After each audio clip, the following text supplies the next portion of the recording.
Good morning, students. In previous video, exercise 4.1 we have discussed. Two questions we have discussed.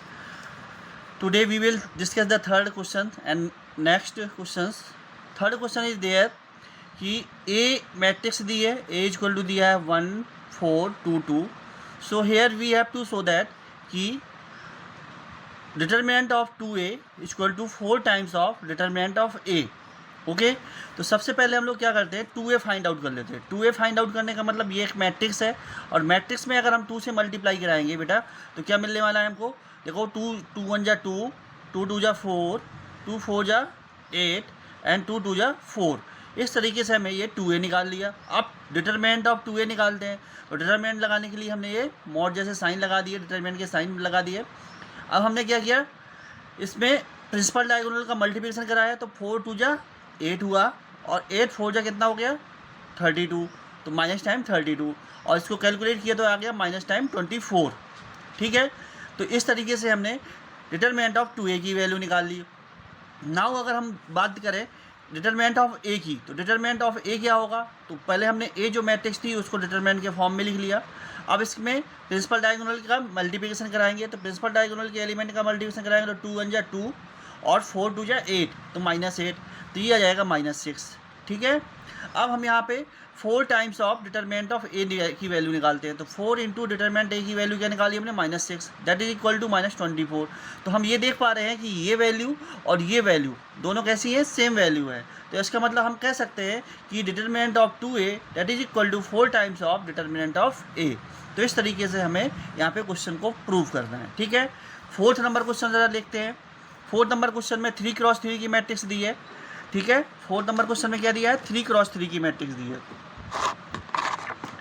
तो ये matrix दी है, देखिए जरा 1 0 1 2 0 1 2 0 0 4।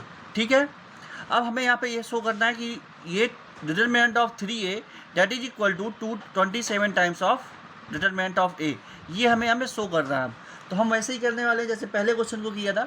सबसे पहले हम 3A फाइंड आउट करेंगे। 3A मतलब सभी एलिमेंट्स में A मैट्रिक्स के हमें 3 से मल्टीप्लाई करना है। तो 3 1 जा 3 0 3 1 जा 3 0 3 1 जा 3 3 2 जा 6 एंड 0 0 और 3 4 जा 12। इस तरीके से हमने 3A फाइंड आउट कर लिया। अब हम बात करते हैं डिटरमिनेंट ऑफ 3A की। तो डिटरमिनेंट ऑफ 3A निकालेंगे तो क्या आएगा बेटा, हमने बताया था 3 क्रॉस 3 की मैट्रिक्स का डिटरमिनेंट निकालना। तो हमने फर्स्ट रो R1 के करस्पॉन्डिंग हमने इसको एक्सपेंड किया है। तो पहला क्या है 3, तो 3 लिख दिया हमने। ठीक है, और जो उसके करस्पॉन्डिंग हमने इस लाइन को और इस रो को और इस कॉलम को बंद कर लिया तो बचेगा क्या हमारे पास ये, तो 3 6 0 12 भी आ गया। अब सेकेंड टर्म क्या होता है, नेगेटिव होता है। हमने ये बताया था कैसे निकालते हैं। तो ये माइनस टाइम 0 और 0 के करस्पॉन्डिंग हमें क्या मिलेगा, ये लाइन और ये रो और ये कॉलम हम इसको बंद कर लेंगे। तो 0 0 6 और 12, तो 0 0 और 6 और 12 ये आ गया। क्लियर हो रही है बात, समझ में आ रही है। अब हमने क्या किया कि यहाँ पर प्लस का 3 रखा और ये 3 के करस्पॉन्डिंग ये देखो जरा, ये फर्स्ट रो में है, थर्ड कॉलम में है, तो मतलब यहाँ पे 0 0 3 और 0 ये बचेंगे। अब इनको सॉल्व किया तो 12 3 जा 36 और -0 और ये 0 से सब 0 हो जाएगा। यहाँ पे क्या आएगा 0 -0, तो ये हो जाएगा आपका 3 -0 -0। ठीक है, तो इस तरीके से हमने इन सबको कैलकुलेट किया। तो कैलकुलेट करने पे मिल गई हमें डिटरमिनेंट ऑफ 3A की वैल्यू मिल गई 108। क्लियर हो रही बात, समझ में आ रही है। अच्छा, अब हम डिटरमिनेंट ऑफ A निकालने वाले हैं। तो डिटरमिनेंट ऑफ A निकालेंगे तो बेटा क्या मिलेगा 1, A मैट्रिक्स का यूज करेंगे ना, A मैट्रिक्स का 1 के करस्पॉन्डिंग हमें क्या कौन सा डिटरमिनेंट मिलने वाला 1 0 2 4 1 0 2 4। ठीक है, और इसी तरीके से हमने सारा एक्सपेंड करके रख लिया और यहाँ पे डिटरमिनेंट ऑफ A की वैल्यू निकाल ली। तो डिटरमिनेंट ऑफ A की वैल्यू जैसे हमने यहाँ पे इसकी निकाली थी ऐसे यहाँ पे भी डिटरमिनेंट सॉल्व करना है। तो ये डिटरमिनेंट ऑफ A की वैल्यू क्या मिल गई 4। अब 27 से इसको मल्टीप्लाई कराया हमने तो 27 times of determinant of A that is equal to हो जाएगा 27 इंटू 4, क्योंकि डिटरमिनेंट ऑफ A की वैल्यू क्या निकाली 4। 27 4 जो कितना होता है 108। तो 108 ये भी आ गया बेटा, ये 108 ये भी आ गया। तो हम कह सकते हैं यहाँ पे कि determinant of 3A that is equal to 27 times of determinant of A। तो आप लोगों को शायद समझ में आया होगा।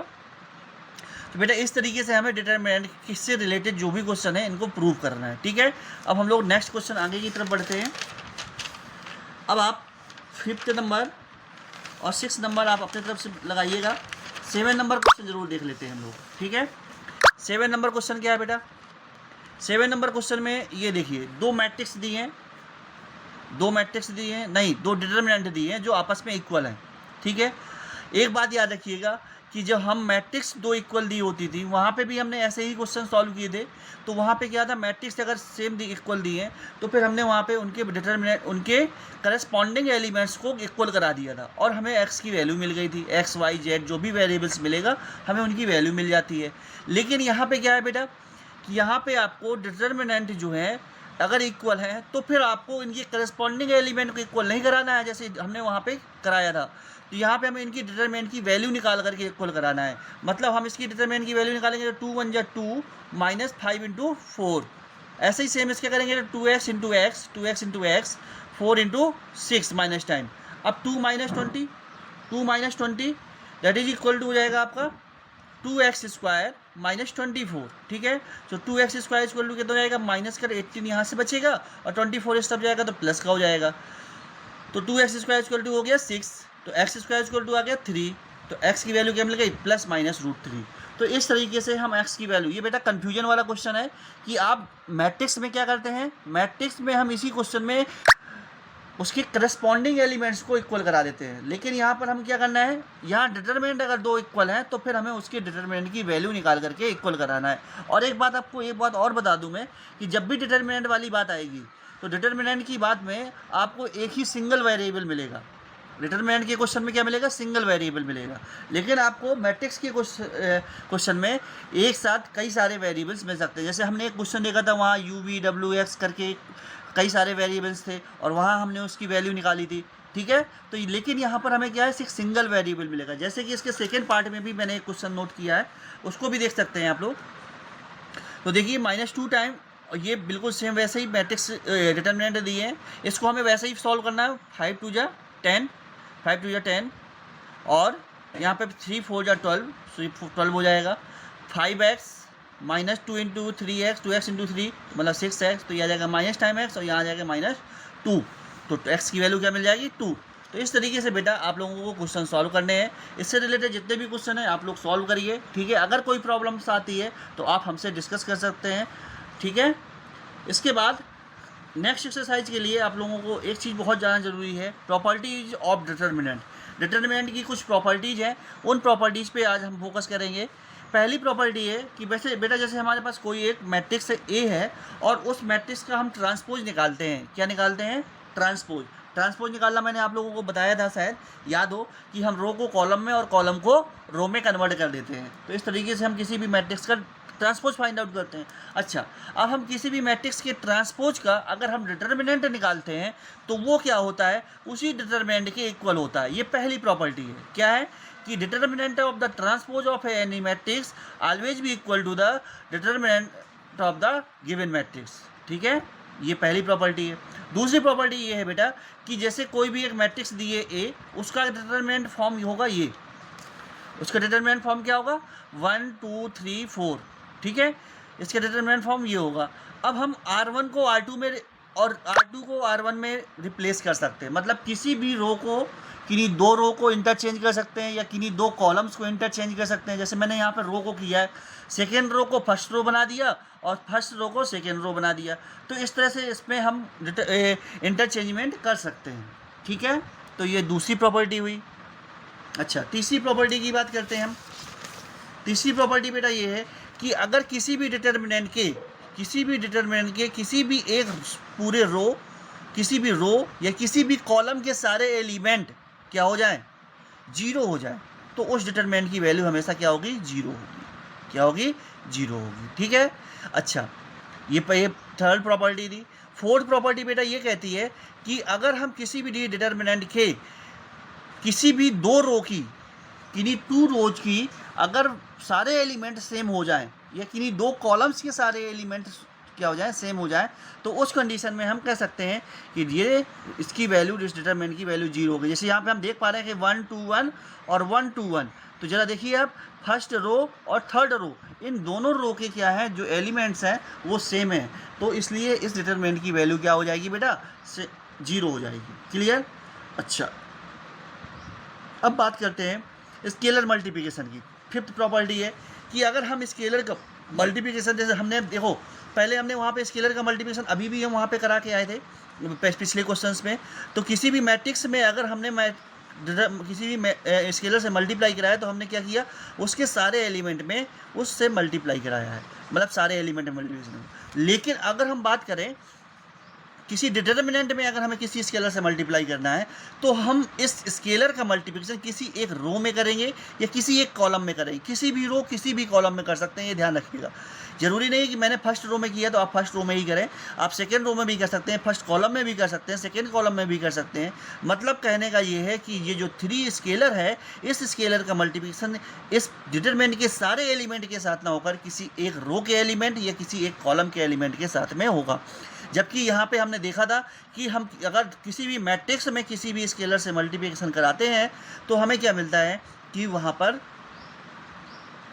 हमें सारे एलिमेंट्स से, जितने भी एलिमेंट्स उस मैट्रिक्स के अंदर होते हैं, सारे एलिमेंट्स से मल्टीप्लिकेशन कराना होता है। लेकिन डिटरमिनेंट में यही चीज़ चेंज हो जाती है। डिटरमिनेंट में अगर हम किसी भी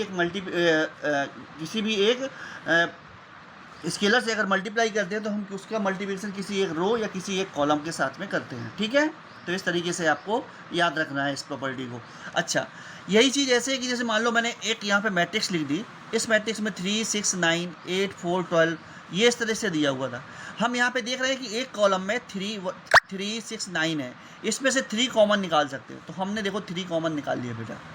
ये जरूरी नहीं है कि सारे में 3 कॉमन निकले, किसी एक कॉलम या किसी एक रो में से अगर 3 कॉमन निकल रहा है तो मतलब कुछ भी स्केलर कॉमन निकल रहा है तो हम निकाल सकते हैं। तो हमने देखिए यहाँ 3 से कॉमन निकाला तो 3 1 जा 3 बन गया, 3 2 जा 6 बन गया, यहाँ पे 3 9 जा 3, मतलब यहाँ पे 3 बन गया। और सेम जो दूसरे कॉलम से वो वैसे ही बने रहे।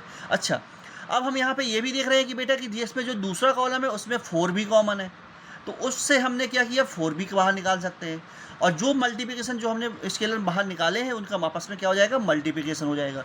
तो 4 से अगर हम डिवाइड करेंगे तो 4 2 जा 8, 4 4 जा 1, 4 1 जा 4 और 4 3 जा 12। तो इस तरीके से हम मैट्रिक्स को में से किसी भी रो या किसी भी कॉलम में अगर कुछ कॉमन है तो हम उसको बाहर निकाल सकते हैं। ठीक है, इसके बाद बात करते हैं प्रॉपर्टी नंबर 6 की। प्रॉपर्टी नंबर 6 ये कहती है कि अगर कुछ इस तरीके से दिया है, किसी भी रो या किसी भी कॉलम में दो के जो एलिमेंट दिए हैं वो 2 टर्म के एडिशन के सम में दिए हैं, तो हम उस मैट्रिक्स को इस तरीके से कन्वर्ट कर सकते हैं। इसको लेकर के, इन सबको पहले टर्म्स को लेकर के एक मैट्रिक्स बना सकते हैं और फिर a 2x और x, a 2x और x, a b 2i, b 2i और y, b 2i और y, c 2z और z, c 2z और z। इस तरीके से इन दोनों को हम सम के फॉर्म में डिटरमिनेंट को लिख सकते हैं। ये कोई इस तरह से अगर डिटरमिनेंट दिया है तो हम इस तरीके से उसको 2 डिटरमिनेंट के सम के फॉर्म में लिख सकते हैं, या इस तरीके से दिया है तो फिर हम उनको इसके एडिशन के सम के फॉर्म में लिख सकते हैं। बेटा ध्यान रखिएगा। तो ये प्रॉपर्टीज हैं, अभी हम लोग इनके क्वेश्चन सॉल्व करने में यूज करेंगे। 6th प्रॉपर्टी ये 7th प्रॉपर्टी ये कहती है बेटा कि 7th प्रॉपर्टी में अगर कोई भी डिटरमिनेंट है, बात करते हैं बेटा 7th प्रॉपर्टी की। तो 7th प्रॉपर्टी ये कहती है बेटा कि जैसे कोई भी एक डिटरमिनेंट है और उस डिटरमिनेंट में एक ही तरफ मतलब एक ही किसी प्रिंसिपल डायगोनल के एक तरफ के सारे एलिमेंट अगर 0 हैं, जैसे इसमें दिख रहा है 0 इस साइड के हैं और इसमें दिख रहा है हमें 0 इस साइड के हैं, तो जब भी इस डिटरमिनेंट की वैल्यू निकालने जाएंगे तो उस डिटरमिनेंट की वैल्यू उन प्रिंसिपल डायगोनल्स के एलिमेंट के मल्टीप्लिकेशन के फॉर्म में होती है। जैसे यहाँ पे a e i लिखा था, a e i यहाँ पर भी लिखा था, तो मतलब इसकी जिस डिटरमिनेंट की जो वैल्यू होगी वो क्या हो जाएगी, a e i हो जाएगी। मतलब इसकी हमें वैल्यू एक्सपेंड करके निकालने की ज़रूरत नहीं है। इस बात की, इस प्रॉपर्टी को याद रखिएगा। इस प्रॉपर्टी में ये है बेटा कि अगर हम किसी भी प्रिंसिपल डायगोनल्स के एक ही तरफ की साइड के एलिमेंट्स को देख पा रहे हैं कि वो सारे एलिमेंट्स 0 हैं, तो फिर हम कह सकते हैं कि वो उस डिटरमिनेंट की value a into E into I के फॉर्म में होगी। ठीक है, तो इस तरीके से बेटा ये 7 प्रॉपर्टीज़ हैं। इन 7 प्रॉपर्टीज़ को आपको रिवीजन करना है और इन 7 प्रॉपर्टी का यूज अभी हम लोग 4.2 एक्सरसाइज में करेंगे, जो कि मैं नेक्स्ट वीडियो में दूंगा। ठीक है, तो 4.2 एक्सरसाइज हम लोग नेक्स्ट वीडियो में डिस्कस करेंगे। So thank you for today and have a nice day.